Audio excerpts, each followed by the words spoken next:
Good morning बच्चों। हम देख रहे हैं कि बारिश का मौसम चल रहा है और ऐसा कोई भी नहीं है कि जिसको बारिश का मौसम पसंद नहीं है। बच्चों से लेकर बूढ़ों तक हर किसी को बारिश का मौसम पसंद है।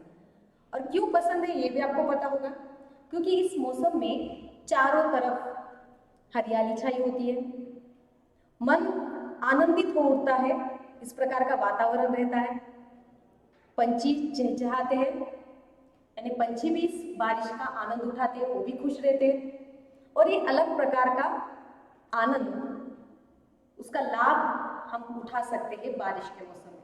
हम देखते हैं अगर घूमने जाना है कहीं पर, तो झरना देखना है, तो हम कब जाते हैं?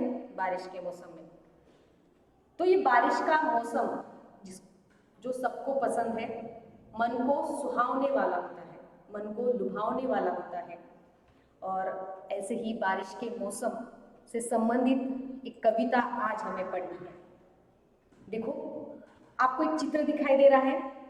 इस चित्र में आप देख रहे हैं कि एक बच्चा किस तरह से बारिश का आनंद उठा रहा है, किस तरह से खिलखिला रहा है, वो पानी उड़ा रहा है, पानी में मजे ले रहा है। और दूसरी तरफ आप देख रहे हैं कि किस तरह से पेड़ जिन पर बारिश की बूंदें गिर रही है, सभी और पानी आपको दिख रहा है। और आपको लग रहा होगा कि बारिश में पानी बहुत, यानी कभी कभी इन पेड़ों को बहुत परेशानी उठानी पड़ती है, पेड़ों पर बहुत सारे घोंसले होते हैं, उनको भी परेशानी उठानी पड़ती है। लेकिन परेशानी उठानी तो पड़ती है, लेकिन इन पेड़ों का जीवन ही पानी है, यानी वो हरे भरे दिखते कब है? बारिश के मौसम में। इसलिए वो भी आनंदित होते हैं इस बारिश के मौसम में। और यही सब इस कविता में जो आज हम देखने वाले बताया गया है। तो चलिए, कविता देखने से पहले हम देखेंगे कि इस कविता में कवि ने क्या क्या बताया। और इस कविता के कवि कौन है? सुमित्रा नंदन पंत। सुमित्रा नंदन पंत जो कि हिंदी के बहुत ही प्रसिद्ध कवि है, आप सबने उनका नाम सुना ही होगा। छायावादी युग के एक प्रसिद्ध कवि है और उनका जन्म 20 मई 1900 को उत्तराखंड के अल्मोड़ा स्थित कौसानी नामक गांव में हुआ था। प्रकृति का बहुत ही बखूबी से चित्रण, बहुत ही अच्छी तरीके से सुंदरता प्रकृति की जितनी भी है वो उनके कविता में देखने को मिलती है।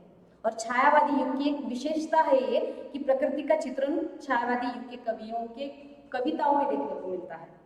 और उसमें से एक है सुमित्रा नंदन पंत। बारीकी से चित्रण जो हम नहीं देख सकते वो उन्होंने देखा। ऐसे कहा जाता है कि जो न देखे रवि वो देखे कवि, यानी रवि मतलब सूरज, जो सूरज नहीं देख पाता, सूरज जो कि सभी जो आसमान में चमकता है, सभी और चमकता है, उसको तो सब कुछ मालूम होना चाहिए, लेकिन जो न देखे रवि वो देखे कवि। ऐसी बारीक बारीक जो चीजें होती है या बारीकियां जो होती है वो देखने का काम, उसका चित्रण करने का काम कौन करता है? कवि करता है। और ये बात इस कविता के लिए बहुत अच्छी तरह से क्या होगी? साबित, यानी सही साबित होगी, क्योंकि सुमित्रा नंदन पंत जी ने प्रकृति का इतनी बखूबी से, इतना बारीकी से चित्रण किया है जो कि हमने भी कभी नहीं किया है। छोटी छोटी चीजें, और ये कविता पढ़ते समय हमें ये महसूस होगा कि सच में हम बारिश हो रही है और वहाँ पे खड़े हैं और ये सब कुछ देख रहे हैं। यानी जो कविता में बताया जा रहा है कि हम महसूस कर रहे हैं, ऐसा वहाँ पे आपको प्रतीत होगा। तो इस तरह से प्रकृति का चित्रण वो हमारे सामने करते हैं, जो कि दूसरे किसी भी कवियों को ठीक से नहीं करने आया है। सुमित्रा नंदन पंत जी ने बहुत ही अच्छी तरीके से प्रकृति का चित्रण किया है। तो चलिए शुरू करते हैं हम हमारी कविता। तो ये काव्य पंक्तियां हैं यहाँ पर। झमझम झमझम मेघ बरसते हैं सावन के, झमझम झमझम मेघ बरसते हैं सावन के, छमछम गिरती बूंदे तरुओं से छनके, चमचम बिजली चमक रही है उर में घन के, थम थम दिन के तम में सपने जगते मन के।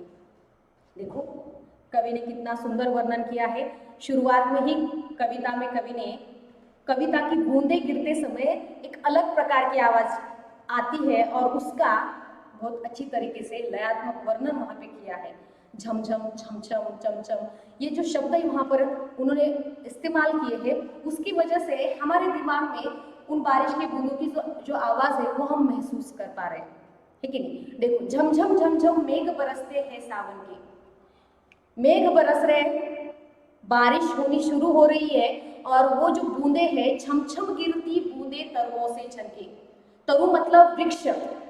जब ये बारिश की बूंदे उन तरुओं पर और तरु वृक्ष के पत्तों पर गिरती है, तब वो छनके, जिस प्रकार आटे को हम छानते हैं, है कि नहीं, तो उसी प्रकार इन पत्तों पर जब एक बूंदे गिरती है, पानी गिरता है बारिश का, तो छनके जमीन पर गिरता है। कितना सुंदर वर्णन किया है, कितना नजदीकी से कवि ने ये सब कुछ देखा है, बारिश होते हुए पेड़ पर से पानी कैसे गिर रहा है, बूंदे कहाँ गिर रही है, ये कितना अच्छे से तरीके से वर्णन यहाँ पर किया है। और हमारे सामने चित्र उपस्थित हो गया कि सच में बारिश हो रही है और किस तरह से पत्तों पर ये बारिश की बूंदे गिर रही है और वो छन कर किस तरह से जमीन पर बूंदे गिर रही है, ये हमें हमारे सामने आ गया। देखो आगे क्या कह रहे कवि, चमचम बिजली चमक रही है उर्मे घन के। और जब ये बारिश हो रही है तभी वहां पर बिजली चमक रही है, और ये बिजली चमकने के लिए एक बहुत अच्छी तरीके की एक उपमा यहाँ पे कवि ने दी है कि चमचम बिजली चमक रही है उर्मे घन के। बिजली तो चमक रही है कि नहीं, बिजली यानी बादल गरज रहे, बिजली चमक रही है, लेकिन इसके लिए कवि क्या कह रहे हैं कि बिजली कहाँ चमक रही है, उर्मे घन के, बादल के उर में यानी हृदय में ये बिजली चमक रही है, ऐसा यहाँ पे कवि कह रहे हैं। देखो कितनी सुंदर उपमा दी है, यानी जब जैसे ही बिजली चमकने की कड़कने की आवाज आती है तो वो बादलों में कड़कती है, ये तो सबको पता है। तो उसके लिए कवि कह रहे कि उसके हृदय में, बादल के हृदय में वहां पर क्या हो रही है, बिजली चमक रही है, बीच बीच में बूंदों की बारिश जो भी हो रही है, बूंदों की आवाज आ रही है। तो आवाज ये बूंदों की उनकी भी आ रही है, साथ में ही बिजली कड़कने की भी आवाज आ रही है, और इस तरह प्रकृति का आनंद वहां पे उठाते हुए कवि इस प्रकार की कविता हमारे सामने प्रस्तुत कर रहे हैं। देखो आगे क्या कहते कवि, थम थम दिन के तम में सपने जगते मन के। और इस प्रकार दिन के अंधेरे में, जैसे जब भी बारिश शुरू होती है तो अंधेरा छा जाता है थोड़ा, और इस दिन के अंधेरे में हर कोई अलग अलग सपने देखने लगता है। किसान सपना देखता है, बच्चे सपने देखते, बच्चे क्या सपने देखेंगे, उनका मन करता है बहुत बारिश में जाए, कागज की बोट बनाए, वो बारिश में क्या करे, सब समूह बना के खेले, अपने दोस्तों के साथ खेले, बोट जो कागज की बनाए वहां पर उसमें डाले उस पानी में और खेले। तो ये एक सपना वहां पे देखते होंगे। लेकिन हम देख रहे आज तो कोरोना की स्थिति में सर्दी होने, यानी सर्दी से बचने के लिए हमें बारिश में तो नहीं जाने देंगे हमारे माता पिता, तो इसलिए उनके मन में कहीं ना कहीं ये सपना या इच्छा निर्माण होती होगी बच्चों के कि मुझे बारिश में खेलना है।